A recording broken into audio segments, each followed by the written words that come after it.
Shalom. Nous avons un réel plaisir aujourd'hui de recevoir sur notre plateau ambulant la sœur Bénie Boliko qui vient d'enregistrer un opus intitulé Est-ce que? Un titre à la fois bizarre et un peu compliqué. Elle va nous expliquer au cours de cette émission. Et comme d'habitude, vers la fin de cette émission, nous allons poser la question. La question que tout le monde attend. Et la personne qui va bien répondre à cette question gagnera une cassette offerte soit par la sœur Bénie ou soit par le MINESIM, le ministère international d'évangélisation par le cinéma et la musique. Vraiment, c'est un grand plaisir pour nous de recevoir la sœur Bénie Boliko. Sœur Bénie, en shalom. Shalom. C'est pour la première fois que vous venez sur le plateau de l'émission Alléluia. C'est ça. Vous venez d'enregistrer un opus intitulé Est-ce que? Pourquoi est-ce que? Est-ce que c'est une question que je me pose? Je demande, est-ce que je peux oublier le bienfait de Dieu? Est-ce que je peux oublier d'où je viens? Est-ce que je peux oublier est-ce que englobe le tout, toutes les questions que quelqu'un peut se poser dans sa vie? Tu as posé la question qui est Dieu? Est-ce que c'est... Ou tu t'es posé la question? Est-ce que c'est une question que je me suis posée? Ce n'est pas à Dieu, c'est une question que je me suis posée. Tu t'es posé la question, est-ce que, compte tenu de tout ce que l'Éternel a fait, je peux me permettre de te demander ce que l'Éternel a fait dans ta vie? Oui, Dieu a fait beaucoup de choses dans ma vie. La plus grande chose que je peux dire, c'est le miracle que j'ai vu dans tout ce que Dieu a fait pour moi. Donc Dieu m'a guéri. C'est un miracle que beaucoup de gens peuvent aussi témoigner comme moi aussi. Donc Dieu m'a guéri d'une maladie incurable. Et c'est pourquoi je me demande, est-ce que je peux oublier ce Dieu-là? Beaucoup de chrétiens à qui Dieu a fait aussi des grandes choses, des bienfaits, mais qui ont oublié Dieu. Vous savez, Dieu, on ne le voit pas. Et pour oublier quelqu'un qu'on ne voit pas, c'est vraiment facile. Oui, on peut oublier quelqu'un. Tu as bien dit quelqu'un. Mais là, on parle de Dieu. Donc, est-ce qu'on peut oublier Dieu? Donc, tout en étant vivant, on voit directement que, on croit, on sait directement qu'il y a un Dieu quelque part. Donc, on ne peut pas oublier Dieu. Même un enfant n'a jamais vu Dieu, mais il sait au moins qu'il existe un Dieu. C'est pourquoi on ne peut jamais oublier un Dieu. Dieu, quel Dieu? Le Dieu créateur de toutes choses. Il y a plusieurs dieux, sœur Bénie. Ton Dieu, il est comment? Moi, mon Dieu, je l'ai vu dans tout ce qu'il a fait dans ma vie et dans tout ce qu'il a fait. En voyant tout ça, la nature et tout, on sait qu'il y a un Dieu qui a créé toutes ces choses qu'on voit. C'est tout ce qu'il a fait, il a créé tout ce qu'on voit, c'est tout, c'est ça. Il a fait des miracles dans ta vie, il t'a guéri d'une maladie incurable, et puis c'est tout. Je n'ai pas dit seulement ça. Moi, je trouve que, je sais pas, je trouve que c'est un moyen, c'est une façon très très limitée d'expliquer Dieu. Je dirais que ce n'est pas un moyen limité. Donc, je suis limitée dans mes idées qu'est-ce qu'on dit, d'expliquer qui est Dieu. Je suis limitée tant qu'un homme. Donc, ma bouche, mes paroles sont limitées. Mais je dirais ceci, que Dieu existe, Dieu a fait beaucoup de choses dans ma vie et je sais que je le connais parce que même en ne le voyant pas, même pas en le voyant, mais je sais qu'il est là et je le connais. Donc si j'ai bien compris, est-ce que c'est le témoignage de ta vie, de ce que Dieu a fait à un certain moment dans ta vie? C'est ça, Ouais. Et tu te poses la question de savoir si tu peux oublier ce Dieu-là. Hein? C'est ça. Et moi, j'aimerais savoir une chose. Tu es malade, alité, ou bien des fois quand on est malade comme ça, on a abandonné de tout, c'est tout. Tu es dans un coin et tu te réveilles un matin comme ça, un miracle s'opère, tu n'es plus malade. Ce n'était pas du tout comme ça. J'ai traversé des moments difficiles. Ce n'est pas un miracle, je dirais que je dormais et puis je me suis réveillée, je suis guérie. Non, je suis passée par dans des groupes de prières, par-ci, par-là, chercher Dieu, dans des hôpitaux, chercher la guérison et tout. Et un jour comme ça, dans une prière, Dieu a fait un miracle. Et on a prié sur moi et Dieu m'a guéri. Ce n'était pas de hasard comme ça. C'est à partir de là que tu es devenu chrétienne ou c'est depuis longtemps que tu étais chrétienne?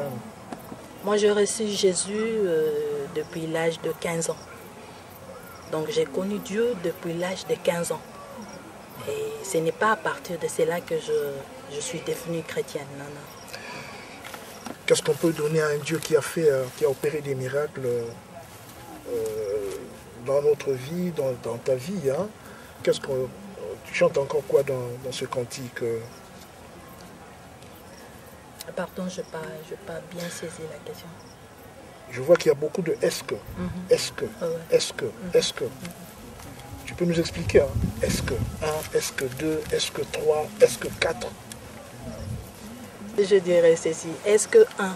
C'est pourquoi je disais, Ponanga, la plus grande question dans mon est-ce que là, est-ce que là, qu'est-ce qu'on dit, en grosso modo, est-ce que là, ils ont beaucoup plus dans la guérison que j'ai eue. Mais il y a des petites choses. Je n'avais pas des enfants, Dieu m'a donné des enfants, et Dieu m'a donné une famille chrétienne, Dieu m'a donné ceci. Il y a des petites choses que je ne peux pas énumérer ça dans la télé comme ça. Mais le miracle pour moi qui est plus spécial, plus grand, c'est la guérison que j'ai trouvée. Sœur Bénie, émission Namchosa bilingue,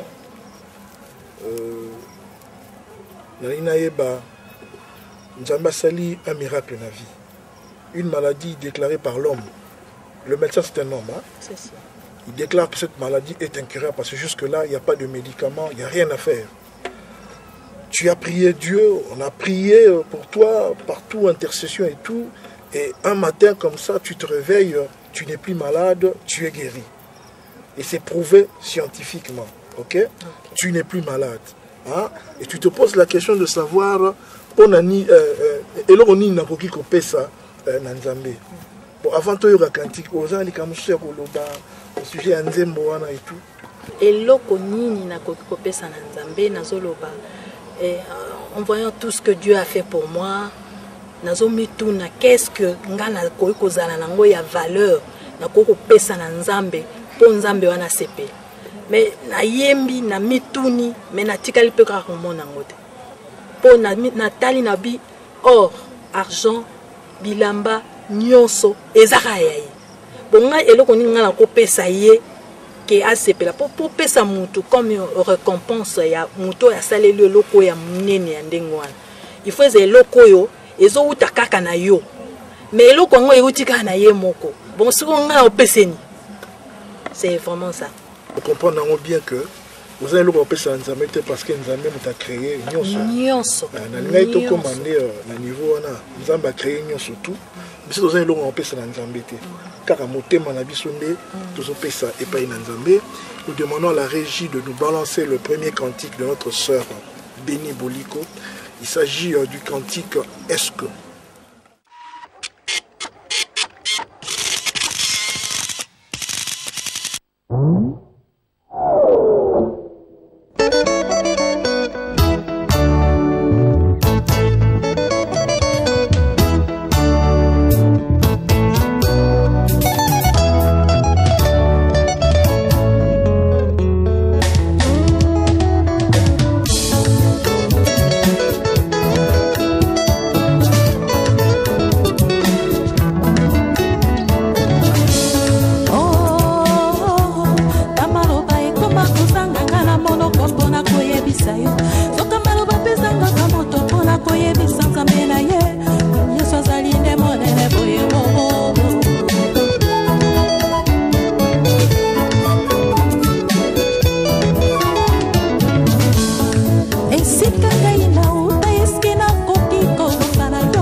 kaka baboka isakaka ngai mwana na yo nayembelaka yo awantuse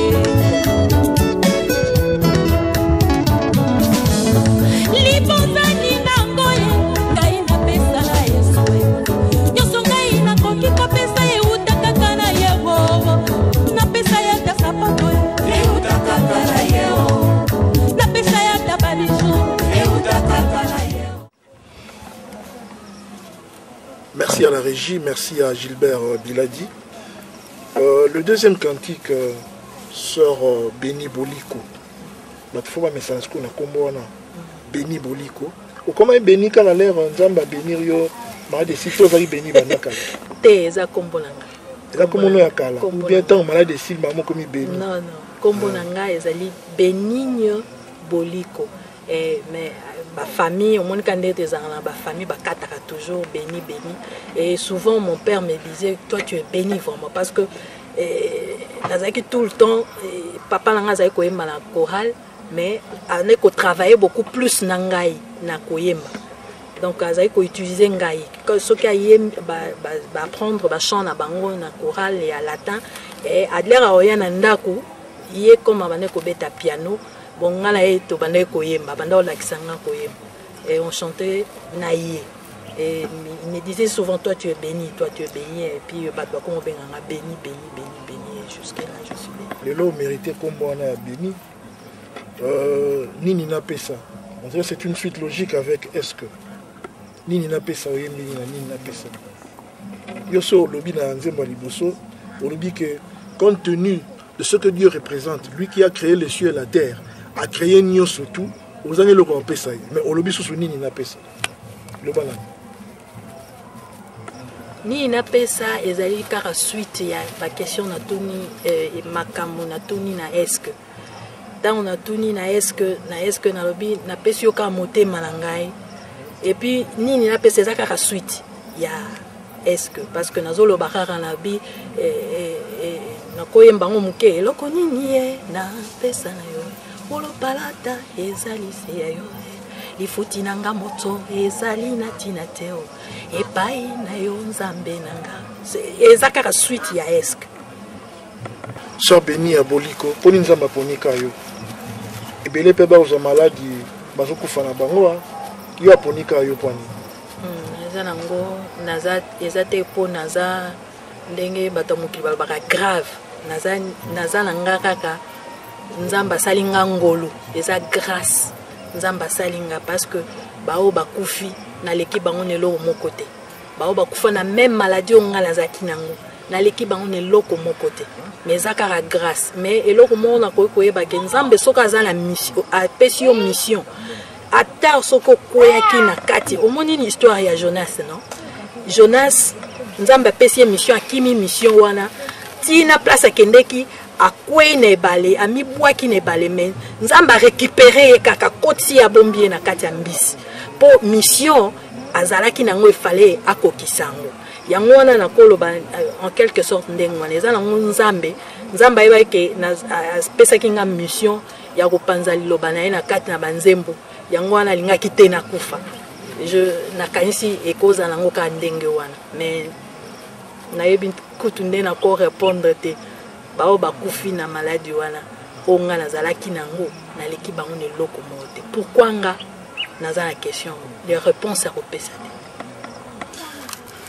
te aso benyo lo bioza loko kopesa te mais oyebi au moins sur le loko sala nzambe à part koyembela ye ko propager par la cantique na yo message évangile à travers le monde le loko nyoro sala sur nzambe nzamba pesi ngezaka ko propager plutôt message évangile à travers les chansons bonangai parce que depuis bon mwana nazaka koyembela nzambe eti na koli ka koyembela nzambe c'est que c'était une mission que j'avais au nzamba pesaki ozaka na kati me poser question nino pesa nzambe yo zali témoignage vivant ya bien fait nzambe asali na bato.